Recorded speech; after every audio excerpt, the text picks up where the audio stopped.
আজকে আপনাদের সঙ্গে শেয়ার করব চিকেন মোমোর রেসিপি ও এর সঙ্গে থাকবে কয়েকটি টিপস, তাই ভিডিওটি স্কিপ না করে পুরোটাই দেখতে থাকুন।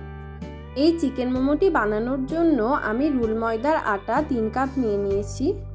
তাতে পরিমাণ মতো লবণ ও সামান্য একটু রান্নার তেল দিয়ে খুব ভালোভাবে ময়ান দিয়ে নিয়েছি।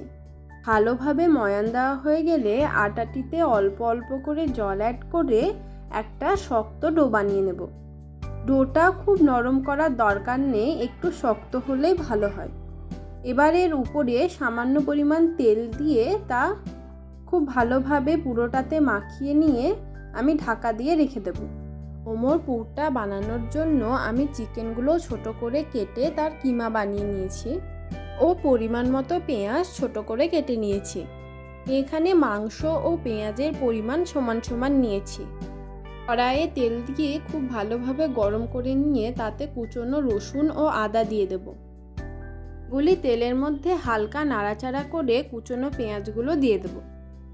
পেঁয়াজটা কয়েক সেকেন্ড ভেজে নেওয়ার পর তাতে সামান্য ক্যাপসিকাম ও গাজর দিয়ে আবারও ভালোভাবে ভেজে নেব। গাজর ও ক্যাপসিকামটা অপশনাল, আপনাদের পছন্দ না হলে আপনারা নাও দিতে পারেন ও এই পুরটাতে আপনারা কাঁচা লঙ্কাও ব্যবহার করতে পারেন। এবার এতে মাংসর কিমাটা দিয়ে পরিমাণ মতো লবণ, জিরে গুঁড়ো, ধনে গুঁড়ো ও গোলমরিচ গুঁড়ো দিয়ে সবগুলোই খুব ভালোভাবে মিশিয়ে নেব। আপনারা চাইলে কাঁচা মাংসের সঙ্গেও এই সমস্ত কিছু মিশিয়ে পুর বানিয়ে নিতে পারেন, তবে আমার মনে হয় মাংসটা একটু সেদ্ধ করে নিলে তাতে কাঁচা কাঁচা ভাব থাকে না ও পুরটা খেতেও খুব ভালো লাগে। সমস্ত মশলা মেশানো হয়ে গেলে পুরটা ঠান্ডা করার জন্য রেখে দেব।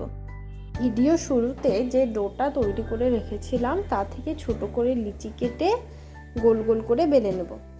ভিডিওতে গোল করে বেলা হয়নি, তবে আপনারা চেষ্টা করবেন গোল করে বেলে নিতে, তবে একটু এদিক ওদিক হলেও কোনো অসুবিধা হবে না। পাতলা করে বেলে নিয়ে তার মধ্যে আমি পরিমাণ মতো পুর দিয়ে খুব ভালোভাবে মুড়ে নেব।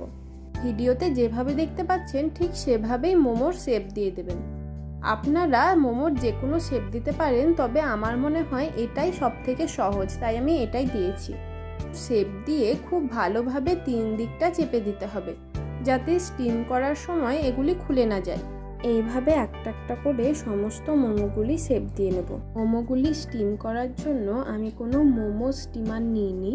আমি একটি বড় হাঁড়িতে অর্ধেক জল দিয়ে জলটা খুব ভালোভাবে গরম করে নিয়ে সেই হাঁড়িরই ঢাকনার মাপের একটা ছিদ্রযুক্ত পাত্রতে সামান্য সাদা তেল মাখিয়ে তাতে একটা একটা করে মোমোগুলো দিয়ে দেব। 8 থেকে 10 মিনিটের জন্য ঢাকনা দিয়ে মোমোগুলো স্টিম করে নিলে আমাদের স্টিম চিকেন মোমো সম্পূর্ণ রেডি হয়ে যাবে। এবার এগুলি চামচের সাহায্যে একটা একটা করে তুলে নেব। আমি যেহেতু পাত্রের মধ্যে একটু তেল মাখিয়ে দিয়েছিলাম, তাই মোমোগুলি খুব সহজেই উঠে আসবে। আমি এই মোমোর সঙ্গে চিকেন স্যুপ ও মোমোর চাটনিও বানিয়েছিলাম, সেই রেসিপিটাও আমি আপনাদের সঙ্গে শেয়ার করে দেবো। এরকম সহজ ও সুস্বাদু রান্নার রেসিপি পেতে আমার চ্যানেলটি সাবস্ক্রাইব করুন ও ভিডিওটি ভালো লেগে থাকলে লাইক, শেয়ার ও কমেন্ট করে দেবেন।